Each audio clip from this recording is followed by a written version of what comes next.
आप देख रहे हैं MS न्यूज। मैं आपके साथ मोहिद्दीन इनामदार। आइए आज की खबर पर नजर डालते। ಇತ್ತೀಚೆಗೆ ತಾವು ಗಮನಿಸಿದಂತೆ ವಿಜಯಪುರ ಜಿಲ್ಲೆ ಅಷ್ಟೇ ಅಲ್ಲ, ಬೇರೆ ಬೇರೆ ಕಡೆನೂ ಕೂಡ ಆನ್ಲೈನ್ ಫ್ರಾಡ್ಸ್ಗಳು, ಸೈಬರ್ ಕ್ರೈಮ್ಸ್ಗಳು ದಿನೇ ದಿನೇ ಹೆಚ್ಚಾಗ್ತಾ ಇದೆ. ಆ ಹಿನ್ನೆಲೆಯಲ್ಲಿ ಸಾಕಷ್ಟು ಸೈಬರ್ ಅಪರಾಧಗಳ ಬಗ್ಗೆ ಅವೇರ್ನೆಸ್ ಆಗಿರ್ಬೋದು, ಮತ್ತು ಸೈಬರ್ ಅಪರಾಧಗಳನ್ನಿಗೋಸ್ಕರನೇ 1930 ಆನ್ಲೈನ್ ಪೋರ್ಟಲ್ ಇದ್ದು, ಸೊ ಅದಕ್ಕೆ ನೀವು ಕಂಪ್ಲೇಂಟ್ ಕೊಟ್ಟು ಅದನ್ನು ಕೇಸ್ ರಿಜಿಸ್ಟರ್ ಮಾಡಿ ಇಮಿಡಿಯೇಟ್ಲಿ ತನಿಖೆ ಕೈಗೊಳ್ಳೋದಕ್ಕೋಸ್ಕರನೂ ಕೂಡ ನಮ್ಮಲ್ಲಿ ಸೆನ್ ಪೊಲೀಸ್ ಸ್ಟೇಷನ್ನು ಎಲ್ಲ ವ್ಯವಸ್ಥೆಗಳು ಇದ್ದಾವೆ. ಸೊ ಆ ಹಿನ್ನೆಲೆಯಲ್ಲಿ ಜಿಲ್ಲೆಯಲ್ಲಿ ಕೆಲವು ಪ್ರಕರಣಗಳಲ್ಲಿ ನಮ್ಮ ಸಣ್ಣ ಪೊಲೀಸ್ ಠಾಣೆಯ DYSP ಸುನಿಲ್ ಕಾಂಬ್ಳೆ ಅವರು ಮತ್ತು ಇನ್ಸ್ಪೆಕ್ಟರ್ ಆದಂತಹ ರಮೇಶ್ ಔಜಿ ಮತ್ತು ಅವರ ತನಿಖಾ ತಂಡ ಹಲವಾರು ದಿನಗಳಿಂದ ಕೆಲವು ಪ್ರಮುಖ ಪ್ರಕರಣಗಳಲ್ಲಿ ತನಿಖೆಯನ್ನು ಕೈಗೊಂಡು ದುಡ್ಡನ್ನು ಕಳೆದುಕೊಂಡಂತಹ ಹಲವಾರು ಜನರಿಗೆ ಅದನ್ನು ವಾಪಸ್ ಕೊಡಿಸುವಂಥ ಒಂದು ಪ್ರಯತ್ನವನ್ನು ಮಾಡಿದ್ದಾರೆ. ಆ ಹಿನ್ನೆಲೆಯಲ್ಲಿ ಕಳೆದ 3 ತಿಂಗಳಿಂದ ನಮ್ಮ ಜಿಲ್ಲೆಯಲ್ಲಿ digital arrest, crypto currency, share market, part time job, ಈ ರೀತಿಯ ಆನ್ಲೈನ್ ವಂಚನೆಗೊಳಗಾದಂತಹ ಸುಮಾರು 12 ಸೈಬರ್ ಅಪರಾಧ ಪ್ರಕರಣಗಳು ದಾಖಲಾಗಿತ್ತು. ಆ ಹಿನ್ನೆಲೆಯಲ್ಲಿ ಈ ತಂಡ ನಮ್ಮ ಸೆನ್ ಪೊಲೀಸ್ ಸ್ಟೇಷನ್ ಕ್ರೈಮ್ ನಂಬರ್ 53/2024 ನಮಗೆ ಆಲ್ರೆಡಿ ಮಾಹಿತಿ ಇದ್ದಂತೆ ಡಿಜಿಟಲ್ ಅರೆಸ್ಟ್ ಆಗಿತ್ತು. ಈ ಡಿಜಿಟಲ್ ಅರೆಸ್ಟ್ದಲ್ಲಿ ಒಬ್ಬರು 38 ಲಕ್ಷವನ್ನು ಕಳ್ಕೊಂಡಿದ್ರು. ಈ ಡಿಜಿಟಲ್ ಅರೆಸ್ಟ್ದಲ್ಲಿ ಈಗಾಗಲೇ ಸುಮಾರು 31,52,000ರಷ್ಟು ದುಡ್ಡನ್ನು ರಿಕವರಿ ಮಾಡಿದ್ದಾರೆ. ಮತ್ತು ಇನ್ನೂ ಕೂಡ ಪ್ರಯತ್ನ ನಡೀತಾ ಇದೆ, ಮತ್ತು ಅಪರಾಧಿಗಳ ಶೋಧ ಕಾರ್ಯನೂ ನಡೆದಿದೆ.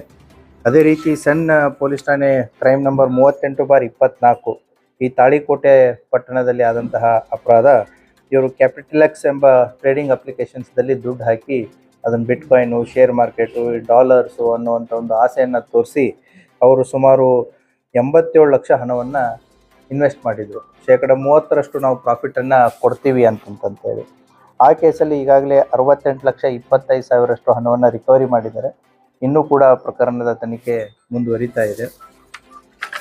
ಅಷ್ಟೇ ಅಲ್ಲದೆ ನಮ್ಮ ಸೆನ್ ಪೊಲೀಸ್ ಸ್ಟೇಷನ್ದಲ್ಲಿ ಕ್ರೈಮ್ ನಂಬರ್ 23/24 ಸಿಂದಗಿ ನಿವಾಸಿ ಒಬ್ಬರು ಸಾಫ್ಟ್ವೇರ್ ಇಂಜಿನಿಯರು, ಅವರು ಕೂಡ ಟ್ರೇಡ್ ಬುಲ್ಸ್ ಅನ್ನುವಂತಹ ಒಂದು ಟ್ರೇಡಿಂಗ್ ಆ್ಯಪಲ್ಲಿ ಹಣವನ್ನು ಸುಮಾರು 1 ಕೋಟಿಯಷ್ಟು ಹಣವನ್ನು ಇನ್ವೆಸ್ಟ್ ಮಾಡಿದರು, ವಂಚನೆಗೆ ಒಳಗಾಗಿದ್ದರು.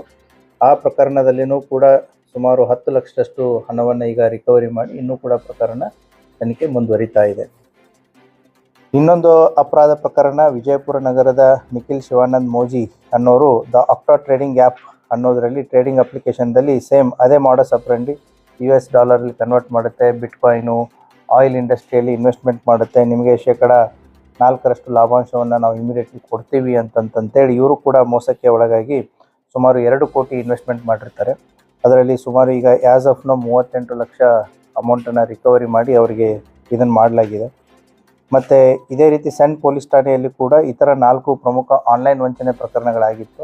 ಅದರಲ್ಲಿಯೂ ಕೂಡ ಈ ವಂಚನೆಗಳಿಂದ ಈಗ ಟೋಟಲ್ಲು 1,47,76,053 ರೂಪಾಯಿಯನ್ನು ಈಗ ಅವರಿಗೆ ಮರಳಿ ಕೊಡಿಸಿದ್ದಾರೆ. ಎಲ್ಲ ಪ್ರಕರಣಗಳಲ್ಲಿ 4 ಪ್ರಕರಣ, ನಾನು ಮೇಲೆ ಹೇಳಿದಂಥ 4 ಪ್ರಕರಣಗಳಲ್ಲಿ ಒಟ್ಟು 1,47,76,053 ರೂಪಾಯಿ ಇದನ್ನು ವಾಪಸ್ ಕೊಡಿಸುವಂಥ ಕಾರ್ಯವನ್ನು ಮಾಡಿದ್ದಾರೆ.